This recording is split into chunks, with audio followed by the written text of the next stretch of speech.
အခုကျွန်တော်ဒီတောင်စားတက်မဲ့နေရာကိုရောက်လာပြီပေါ့နော်ဒီရဘီဆွတ်ဆိုတဲ့ကားရောက်တဲ့နေရာအထိရောက်လာပါပြီဘယ်သူမှမရှိဘူးလို့ကြည့်ပါဦးဒီနေ့တောင်တက်တယ်ဘယ်သူမှမရှိပါဘူးအခုက9:45ပေါ့နော်ကျွန်တော်နောက်ကျပါတယ်ဒီနေ့တော့ပုံမှန်ဆိုဒီနားဆိုလူပြည့်ပဲဗျအရင်ပတ်တုန်းကတော့မှကျွန်တော်တို့ဒီနေရာလေးမှာလူ28ယောက်လောက်အကျိုးလျှော့ပြီးတော့ဟိုရမဆိုတဲ့တောင်တက်တယ်ပေါ့ခုကျတော့ဒီနေ့ကျွန်တော်တောင်နဲ့တောင်တက်ပါမယ်တိုးနိုဓာခဲပေါ့နော်လောဆယ်ဘယ်သူမှမရှိဘူးဗျမိုးရွာတော့ဘယ်လိုဖြစ်လာမလဲတော့မသိသေးဘူးပေါ့နော်ခုကျွန်တော်ဖက်နှက်မြန်မြန်လဲပြီးတော့စားတက်ပါတော့မယ်မိုးကတော့အဲ့လောက်ထိမကြီးပေါ့နော်ဘယ်လိုလာမလဲမသိသေးပါဘူးနဲ့လဲလိုက်ပါဦးမယ်ဘယ်သူမှမရှိဘူး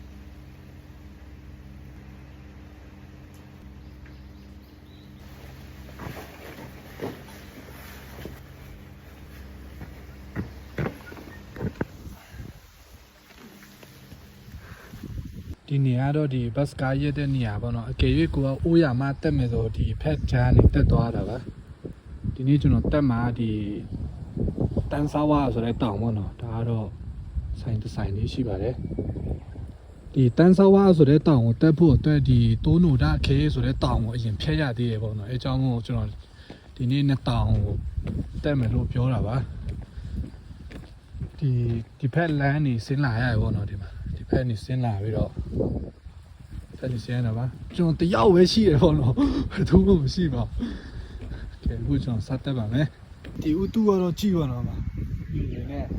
ရှုခင်းတော့ဘယ်လိုလာမလဲမသိဘူးနော်မိုးလဲရွာထားတယ်ဆိုတော့ရှုခင်းကောင်းကောင်းလေးတွေးချင်မှတွေးရမှာပါဒါတော့မှမိုးကရှယ်ရွာမယ်လို့ပြထားတာပေါ့နော်ဒီရာဒီဥတူမက်ထဲမှာတော့တကယ်လေအခုဆိုမိုးကတော့မလို့ကြည့်ပါဟိုဖွဲလေးတော့မကြဘူးပေါ့နော်ကြောက်သေးပါပဲအမှန်တိုင်းပြောရရင်နည်းနည်းတော့ကြောက်တယ်ပေါ့နော်ကျွန်တော်တွေးထားတာကတော့အော်လူနည်းနည်းအနည်းနဲ့အများတော့ရှိမှာပါမိုးရွာလဲလာတက်တဲ့ဂျပန်လေးအနည်းနဲ့အများရှိမယ်လို့တော့တွေးထားတာပေါ့နော်ခုတော့ဘယ်သူမှမရှိဘူးဒါပေမဲ့တက်ပါမယ်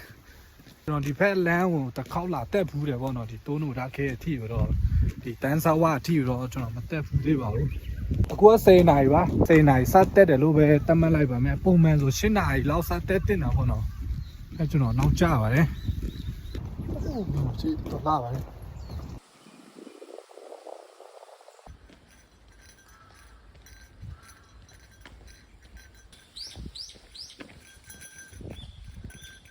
ဒီတိုးနိုဓာခဲအထိတော့ 10.2 ကီလိုမီတာရှိရပေါ့နော်10.2 ဆိုတော့တော်ရှောက်ရပါတယ်ဘတ်ကားရှိတဲ့နေရာကနေမှဒီလမ်းစားရှောက်တဲ့နေရာအထိကိုကျွန်တော်15မိနစ်လောက်ရှောက်လာရတယ်ပေါ့နော်ကျွန်တော်ဒီနေ့ရှေ့လမ်းကိုပုံမှန်ထက်နည်းနည်းပုံမြန်ထားပါတယ်ဘာလို့လဲဆိုကျွန်တော်2 နာရီတော့နောက်ကျတယ်ပေါ့နော်ကျောင်းကိုကျွန်တော်စားတက်ပါပြီအခုက10 နာရီ15ပေါ့နော်တိုးလမ်းစားရှောက်ပါတော့မယ်Number 1ဒီကနေစမယ်ဆို 10.1 နေစတယ်ပေါ့နော်10.1 ကီလိုမီတာနေစပါလေ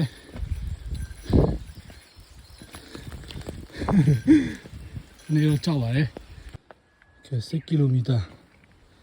Number 2ရောက်ပါပြီ Okay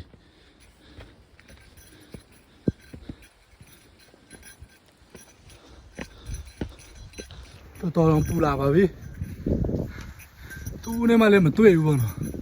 ကျွန်တော်တတိထားပြီးရှောက်လာတာဘယ်သူရှေ့ရမှမတွေ့ဘူးနော်ရှေ့ရတယ်ဖက်နှက်ရတယ်တော့မှမတွေ့ပါဘူးဒါတော့မှဒီနေ့တနင်္ဂနွေနေ့ပေါ့နော်ဘယ်သူမှလာမတက်တော့ဘူးထင်ပါတယ်ဒီနေ့မိုးရွာဒါပေမဲ့ဟိုဖက်လမ်းနေတက်ကြလာတော့မသိဘူးပေါ့နော်ဒီတောင်တက်လို့ရတဲ့လမ်းနဲ့လမ်းရှိပါတယ်အေးပေမဲ့လည်းပူလာတယ်ပေါ့နော်ကံကောင်းလို့မိုးမရွာပါโอเคကြည့်ပါဦးဗျာဒါတော့မှမနဲ့ပဲရှိသေးတယ်မြူတွေကထင်းရှူးပင်ကြားမှာစိုင်းနေတော့မသိညရောက်တော့လို့တော့ဖြစ်နေတော့ကြောက်တာပေါ့နော်ရောက်တယ်ဆိုတော့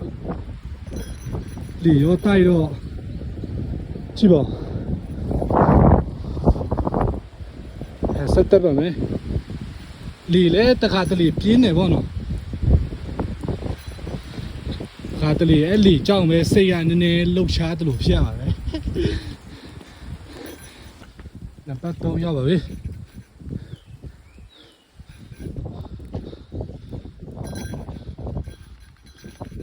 ဖားကြီးပါလန့်သွားပဲဖားလေးပေါ့နော်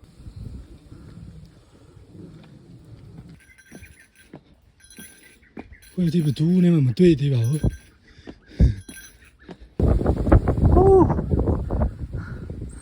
ဒီတော့လေတော့ပြင်းပါလေဒါတော့နားနေဖို့တနေရာရောက်ပါပြီနံပါတ်4ပဲရှိသေးတယ်ဒီတောင် 0.5 ပဲကျက်ပါလေ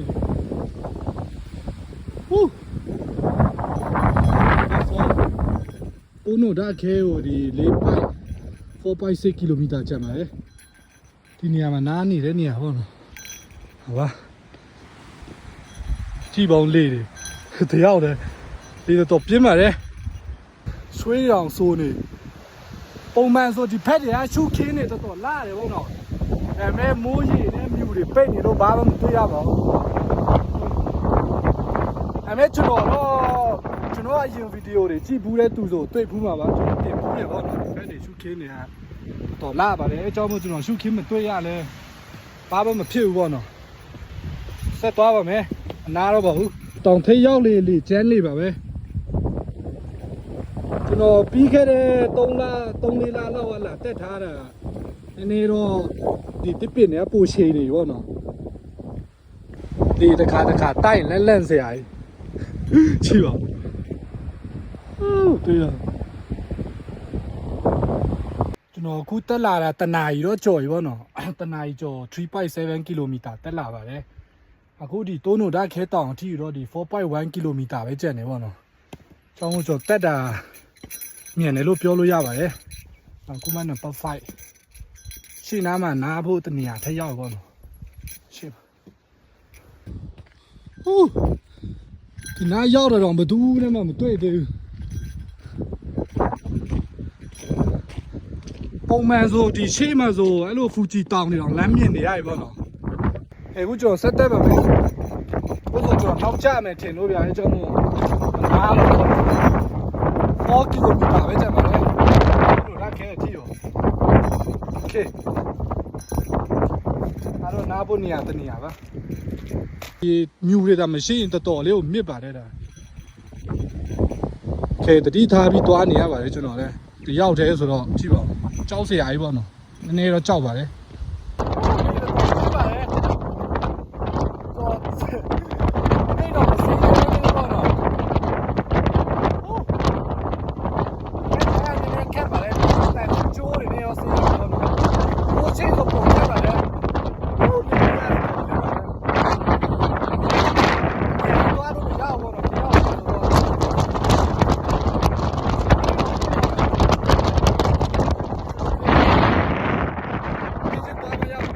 ဒီတောင်ဟိုဒီဂျပန်တွေကဘာခါယာမလို့ပြောကြတယ်ဗောနော်မြန်မာလိုဆိုရင်တော့အယူတောင်လို့ခေါ်ဗောနော်သူကအခုတက်လာတယ်ဗျတက်လာလိုက်ပြီးတော့ပြန်ဆင်းလိုက်ပြန်တက်လိုက်ပြန်ဆင်းလိုက်4 5 6တောင်လောက်အဲ့လိုဗောနော်ပုံမှန်ဆိုတောင်တွေလမ်းမြင်နေရပါတယ်အဲ့4 5 6တောင်လို့ဖြတ်ပြီးမှတောင်ပေါ်ရောက်တာဗောနော်နှစ်လမ်းတော့ရှိတယ်ဗျဟိုဘက်လမ်းနေတက်တော့လုံးဝအတက်တစ်ခုပဲလို့ဒီဘက်လမ်းခက်တယ်ဗျခက်တယ်လို့ပြောလို့ရအဲကြောင့်မို့ကျန်းတယ်လို့ပြောကြဗောနော်ဒီတောင်တက်လိုက်ဆင်းလိုက်နဲ့အဲကြိုပြီးမြင်ရတဲ့ဟာစိတ်သက်ချရှင်စရာပေါ့နော်အခုကျွန်တော်ဘာမှလမ်းမမြင်ရပါဘူး။အဲ့အန်တယ်များပါတယ်တန်ဆူးကျိုးတွေနဲ့ဆင်းရတဲ့နေရာတွေရှိတယ်ပေါ့နော်ကျွန်တော်တယောက်တည်းမှကျွန်တော်ဗီဒီယိုမရိုက်ပြပေးရဲပါဘူးကျွန်တော်လည်းကြောက်ပါတယ်အကြောင်းမို့ဆက်သွားပါမယ်။ဒီတော့ကျမ်းပါတယ်တောင်ပေါ်ရောက်ခံနီးလေ။ဒီတော့တိုက်ပါတယ်။ဒီတော့ထဲသွားတာတော့ဒီတိုက်တာအစားစိတ်လုံးရှားဖို့ကောင်းတယ်ပေါ့နော်ကြောက်စိတ်ရောနည်းနည်းဝင်ပါတယ်ခါတလေတော့ဒီတယောက်သေးသွားတာကောင်းတဲ့ချက်တွေရှိတယ်လို့မကောင်းတဲ့ချက်တွေရောရှိတယ်ပေါ့နော်ဘယ်လိုမကောင်းဆိုတော့ဥပမာဒီကိုတယောက်သေးသွားနေတယ်ဆိုတာအတွေးလေးနဲ့သွားရအောင်နော်ဘေးကအကောင်လေးဖက်သွားတာအစားအဲ့လိုလေရုပ်တရက်တိုက်တာကအစားအဲ့လိုတစ်ကိုင်းလေးတွေလှုပ်သွားတာအစားတခါတလေကြောက်စိတ်ဝင်နေပေါ့နော်တခါတလေပဲအဲ့ဒါတောင်စစတက်ရှင်လောက်ပဲ တပီးဖေးနဲ့တောင်ပေါ်ရောက်လေအစိတ်တွေကပျောက်သွားတယ်ပေါ့နော်မဲတခါတလေဝုန်းကနေအဲ့လိုဟာတွေကလန့်ပါတယ်မဲဒါတွေကလူကိုပိုရင်းချက်စေတယ်ပေါ့နော်စိတ်ပိုင်းဆိုင်ရာအစဒီခန္ဓာကိုယ်ပိုင်းဆိုင်ရာတွေတော်တော်လေးရင်းချက်စေပါတယ်ဒါတယောက်တည်းသွားတာ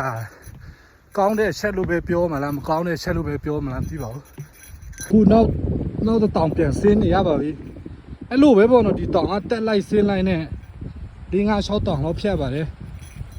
3.0 ကီလိုမီတာပဲကျန်ပါတယ်နံပါတ်9ရောက်ပြီပေါ့နော်အခုကတော့7နာရီခွဲလောက်ရှိပါပြီကျွန်တော်တဝက်လောက်တော့ရောက်ပြီပေါ့နော်တက်တယ်တော်မြန်ပါတယ်12နာရီတော့တောင်ပေါ်ရောက်ရှင်မှရောက်ပါမယ်3 ကီလိုမီတာအောင်ဆိုတော့7ခွဲလောက်ဖြစ်တောင်ပေါ်ရောက်ပါမယ်တိုးနို့ဓာတ်ခဲပေါ့နော်လေရတော့မှကြည့်ပါလန့်စရာအဲ့ဒီဟုတ်ရှိ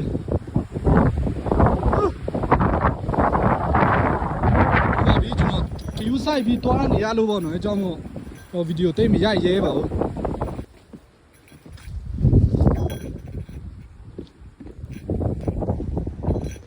ဟုတ်ဒီနေရာတော့လာပါလေ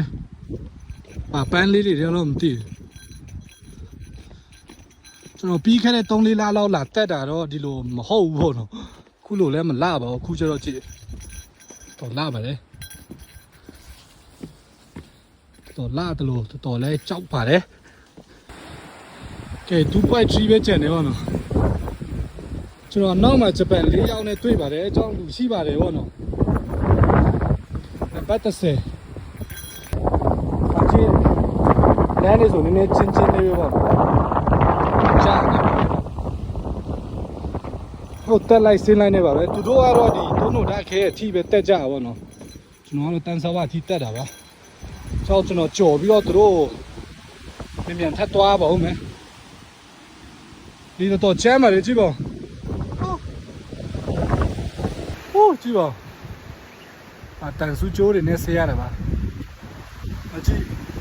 ဒီတောင်ထပ်ကြော်ပြီးတော့ထပ်ဆင်းမနော်ကျွန်တော်နောက်မှာလူ4ယောက်တောင်ရှိရဆိုတော့ကျွန်တော်မကြောက်တော့ဘူးပေါ့နော်အစားတော်နဲ့ကြောက်ရတယ်ဟုတ်မကြည့်ပါပိန်တဲ့လူဆိုတွေ့တော့တွေ့သွားလိမ့်မယ်โอเคစတက်ပါမယ်နံပါတ်7 2.2ကျန်ပါလေကြည့်ပါနေရာတော့တော်တော်ဆိုးတယ်ပေါ့နော်ဒါကတော့အစင်းရမှာပါအတက်ဆိုရင်တော့တစ်မျိုးပေါ့နော်အစင်းဆိုရင်တော့ပိုခက်ပါတယ်ဆင်းပြီးတော့ဟိုဖက်တွေထက်သွားဟိုဖက်တောင်တွေထက်ကျော်ပြီးတော့ရောက်လောက်ပြီးထင်ပါတယ်ဒီတော့ကျမ်းပါတယ်ဘာမှမတွေ့ရဘူး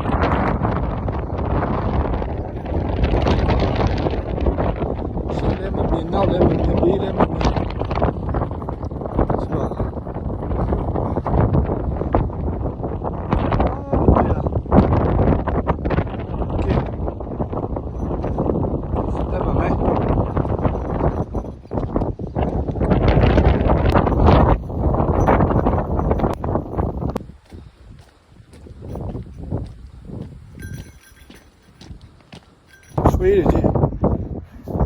ဆွေးတွေရော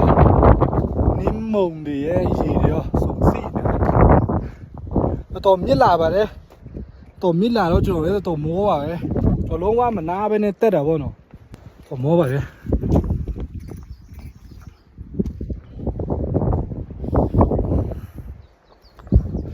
အခုကျွန်တော်နောက်ဆုံးတောင်ကိုပြန်ဆင်းနေပေါ့နော်ပြန်ဆင်းပြီးတော့ပြန်တက်ရင်တိုးနိုဓာတ်ခဲဆိုတဲ့တောင်ပေါ်ရောက်ပါပြီကျွန်တော်ဒီ12နာရီခွဲတော့မရောက်တော့ဘူးဗျတနာရီထိုးခန့်နီးလောက်မှရောက်မလားမသိဘူးခုပြန်ဆင်းပြီးပြန်တက်တော့ရောက်ပါပြီโอเคဂျပန်မလေးနဲ့ရောက်နေတော့တွေ့ရောနော်နောက်ဒီရောတော့ကျမ်းပါလေ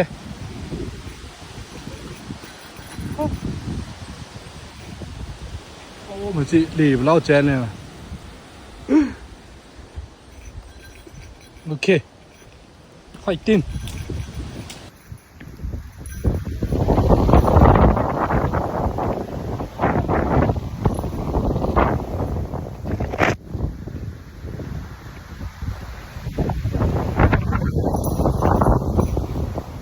เอาไปรถไหม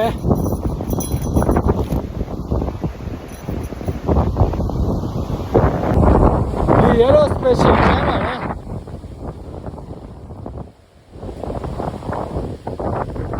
那这靠太身边太淡，要不然的。爸妈来么米呀的，看门呀开的我呢，要到没路路，没要到没路路呢。我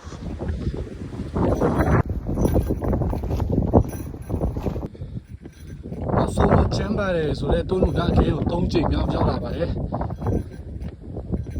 说不他妈从这样的意大利那个家打呢，都都难得的不呢？再开的来吧喂。နောက်တစ်ခေါက်ကျတော့ဒီမြန်မာတောင်တက်အဖွဲ့နဲ့ရောက်40ကျော်ဒီလေကားဖဲလာတက်တာပါ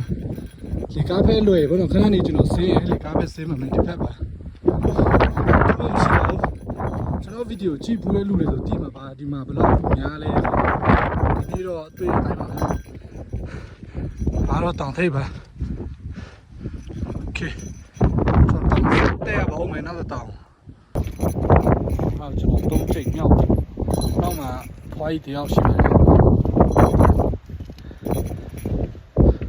ဘုန်းတို့ဒါခဲတောင်းမှာယူတောင်းပဲပြပါတယ်နိုင်40ဆိုတော့2နာရီနဲ့48လောက်ကြာတယ်ပေါ့နော်ဖွားကြီးတော့ဆက်တယ်ဘာဒီနေ့တက်ချင်တာတော့ဆက်ပါဘုန်းတို့ဒါခဲတော့တုံးချိန်မြောက်တော့ဘုန်းတို့စားပြီးထက်တက်ပါမယ်ချင်းလေးမြင်ရပါတော့ဟုတ်တယ်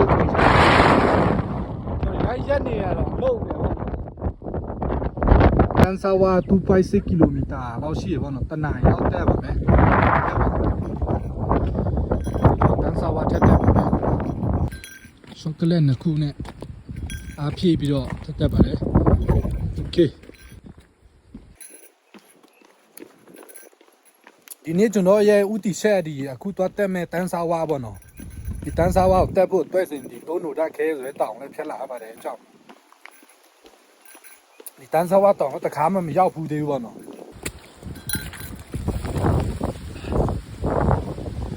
1.5ကျမှာလေမိုးလည်းနည်းနည်းရွာလာပါပြီကြည့်ပါကျွန်တော်ဖုန်း memory တွေရောပြည့်နေလို့ပြီးတော့တိတ်မရိုက်တော့ပေါ့နော်0.8 လောက်ပဲကျန်ပါတယ်စဉ်းစားကြည့်ပေါ့ဗျာတတောင်လုံးမှာကျွန်တော်တယောက်ပဲပြောရသည်ဥတုကလည်းဒီလိုရှိနေကျွန်တော်ဘယ်လိုစိတ်နဲ့သွားနေလဲပေါ့နော်ခင်ဗျားတို့ဆိုဘယ်လိုစိတ်နဲ့သွားမလဲတော့မသိဘူးသွားတော့သွားနေရပါပဲ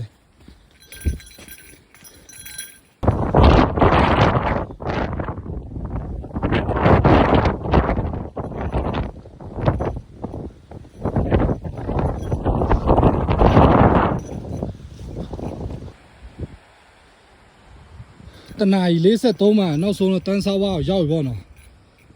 မဟုတ်တန်းစားဝါပါ1500ကျော်ပဲရှိပြီပေါ့နော်ဒီကောင်တိုးနိုဒါခဲနေပြန်ဆင်းရတဲ့ပုံစံပြကျွန်တော်တိုးနိုဒါခဲနေတန်းစားဝါကိုလာတာတနာရီတော့မရှိပါဘူးအဆုံးတော့ရောက်ပါဘူးဘူးမှမရှိဘူးပေါ့နော်အဆုံးတော့ရောက်ခဲ့ပါပြီโอเคတန်းစားဝါပါ960 ခုတတမ1မီတာရှိပါတယ်ဒီတောင်ရဲ့ထက်ရတော့မလာဘူးပေါ့နော်ဒါလည်းမသားတစ်ခုပါပဲဒါမဲ့နင်းနေမရှိမြူတွေမရှိဘူးဆိုရင်အရန်လာပါတယ်ဒီတောင်ကတော်တော်လေးလာတယ်ပေါ့နော်ဖူချီတောင်လည်းကောင်းလေးမြင်ရတယ်တန်းစားဝါးရဲ့တောင်ထိပ်ပဲမဆိုင်နေလားအိမ်နေလားမသိဘူး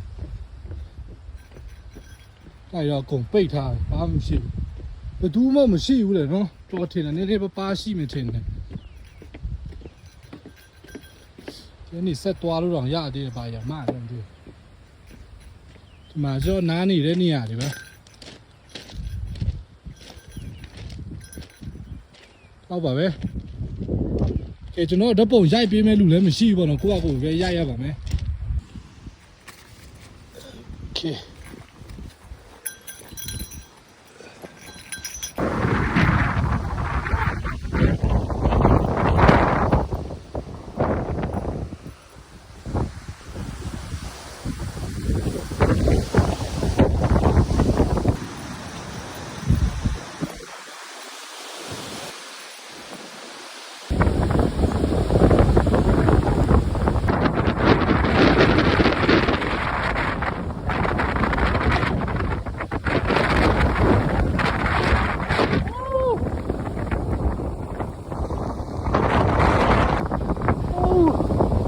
ယူတွေတပည့်ပြင်းနဲ့ပြန်ပြောက်ပါပြီ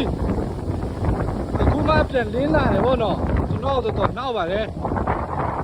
ပြန်စင်းလာအောင်ကြည့်တော့လာပါတယ်ဟူးတော့ကျွန်တော်ပြန်စင်းလာမှာပဲကြည့်ယူတွေပြောက်သွားပါပြီတော့လာပါတော့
အခုတော့ကျွန်တော်4:56မှာပြန်ရောက်တယ်ဗောနော်ကျွန်တော်မနေ့10:00နာရီနေစတက်တာပါ9:00နာရီပဲထားလိုက်ဗောနော်ဒီနေ့စုစုပေါင်း9:00နာရီကြာပါတယ်ဒီကျွန်တော်တိုးနိုဓာတ်ခဲအထိကိုဒီ 6.2 ဗောနော် 6.2 ပဲတော့မှာဒီတိုးနိုဓာတ်ခဲနေတန်းစားပါအထိကိုအသွားပြန်5.2ဟုတ်တယ် 5.2 ဆိုဒီအစင်းလာ9 ကီလိုမီတာရှိပါတယ်စုစုပေါင်း18.4 ကီလိုမီတာကုန်တယ်ဗောနော်ဒီနေ့တော့အဲ့ဒါ9 နာရီတန်းနဲ့လိတ်တာပါတော်ပြင်ပန်းပါတယ်မိုးတော့မရွာဘူးဗောနော်ဒီတော့ရှယ်တိုက်ပါတယ်ဒါပေမဲ့ဒီအစင်းသားရောက်ခန့်ပြီးတော့မိုးရွာပဲမိုးဆိုးနေပါတယ်ကဲအိမ်ပြန်ရောက်တော့ထွန်းချွေပါနဲ့ပါသွားပါတော့မယ်ကဲအားလုံးကျေးဇူးတင်ပါတယ်တော်ပြင်ပန်းသွားပါပြီတော်မြန်တယ်ဗောနော်ကျွန်တော်ဒီနေ့တောင်တက်တာဒီကျွန်တော်ပုံမှန်တက်နေတဲ့စလိုးအချိန်တော့2ဆလောက်မြန်ပြီးတက်ပါတယ်လုံးဝမနာဘူးပေါ့နော်မနာပဲနဲ့အတက်အစင်းလောက်တယ်ပါဒီကိုကျွန်တော်တူပြန်มาတော့မယ်ခဏလေးပါလေးစီးတော့နော်အားလုံးကျေးဇူးတင်ပါတယ်